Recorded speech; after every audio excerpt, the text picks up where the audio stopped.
Hello learners, and welcome back. Today we'll be doing accounting ratios.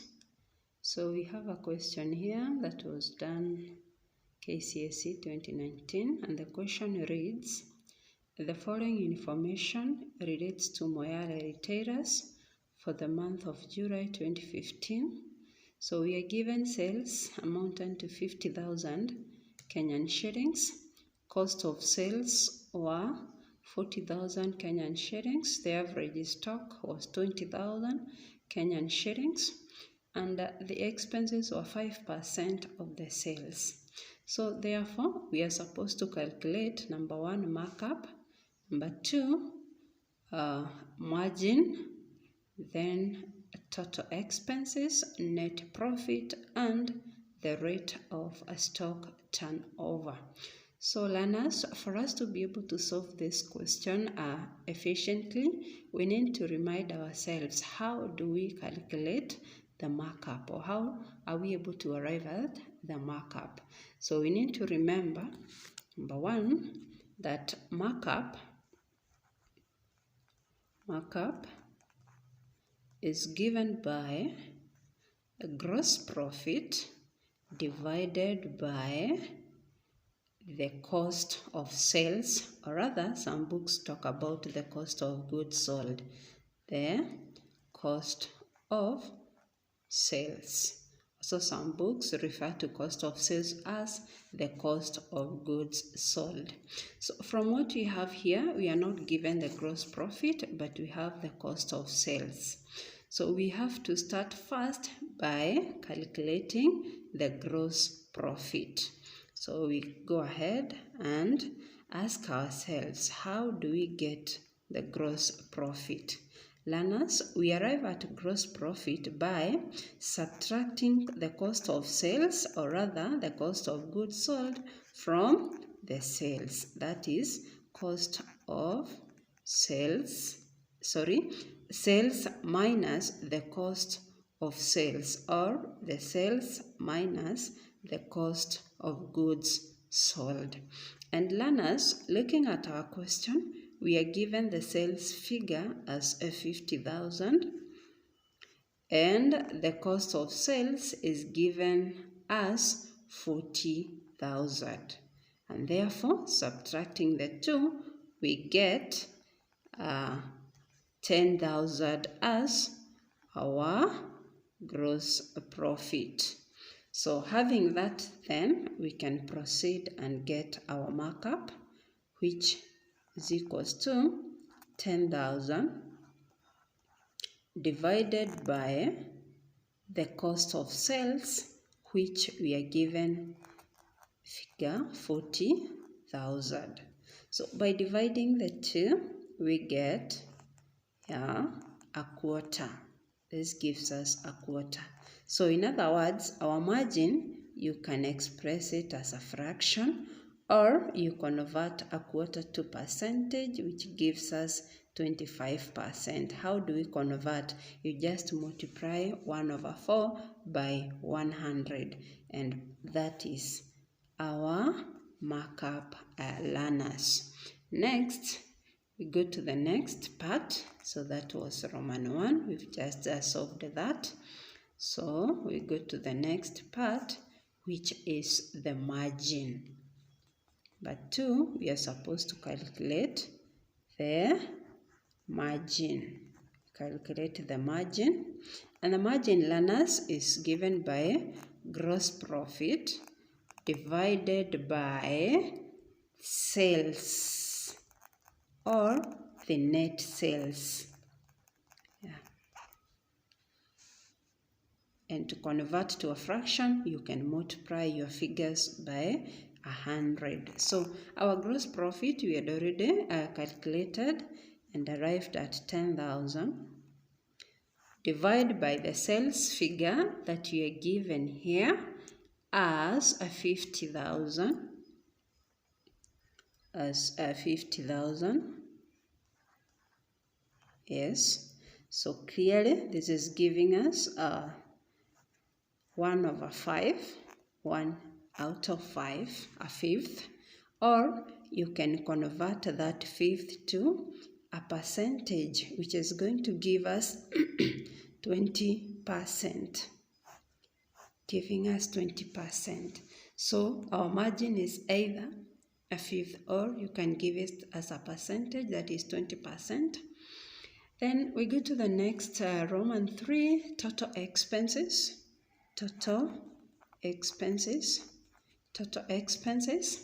And from the question, we are given a highlight there that expenses were 5% of the sales. 5% of the sales. So in other words, our total expenses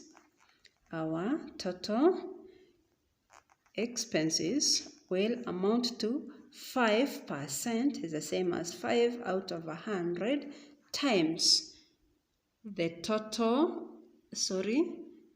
sales, 5% of the sales, 5% of the sales. And our sales figure from the question is 50,000. Yeah, 50,000. So clearly this gives us a 5 times 50, which is equals to 5 times 500, giving us 2,500 as our total expenses. Then Roman 4, go straight to Roman 4. Roman 4, we are told to calculate the net profit. Net profit. And the net profit, learners, is arrived at by getting the gross profit, then you subtract the expenses. We subtract expenses. Yes. So in this case, our gross profit, we calculated and arrived at 10,000, and our expenses, we've been able to calculate them and arrived at 2,500. So this gives us 10,000 minus 2,500, which is giving us 7,500 Kenyan shillings.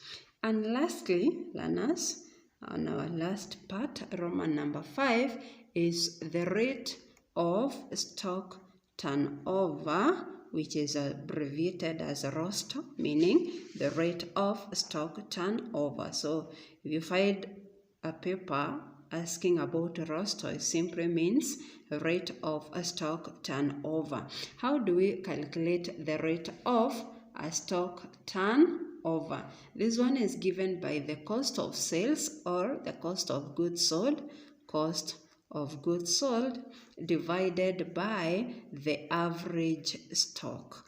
Divided by the average stock. Cost of goods sold, learners, I told you, is the same as the cost of sales. Don't get confused. Then how do we arrive at average stock? In this case, we are given the average stock. In a case whereby you're not given the average stock, you just get the opening stock and the closing stock and divide by 2. In other words, get the average of both opening and the closing stock. Opening stock plus closing stock divided by 2, that gives you an average stock. So we go directly to answering the question. The cost of goods sold from the question, the cost of sales, is 40,000. 40,000. And the average stock we are given at 20,000. Yeah, we have 10,000 as our average stock. And therefore, learners, this gives us 2. So in other words, the rate of stock turnover in this business is 2 times. When you're giving the rate of stock turnover, remember to include the word times. So it is 2 times for this particular business. Learners, and we are through. But before then, I want us to take us back to the margin. Margin. Yes. Suppose we arrived at the markup and we never wanted to go through the whole of this process. What else should we have done? So back to our margin, we can use the relationship between the margin and the markup. We can use the relationship between the margin and the markup. Yes, so gross profit, yes, we already know the gross profit is 10,000, and then sales is the same as cost of goods sold plus the gross profit. This is the same as sales. This is the same as sales, learners. So from the markup, you can come directly to getting the margin without using all these figures, because already we have our markup as a quarter, 1/4. So therefore, our gross profit in this case is represented by 1. The cost of goods sold, in this case, the cost of sales, is represented by 4 plus our gross profit, which is 1. And therefore, learners, this gives us 1/5. So we are still getting the same. So you can come directly from here to here, but there's no harm even with using that formula. So either way, you arrive at the same answer. And learners, that's all about that question. That is how you're supposed to have tackled that question. See you in our next lesson. Bye for now.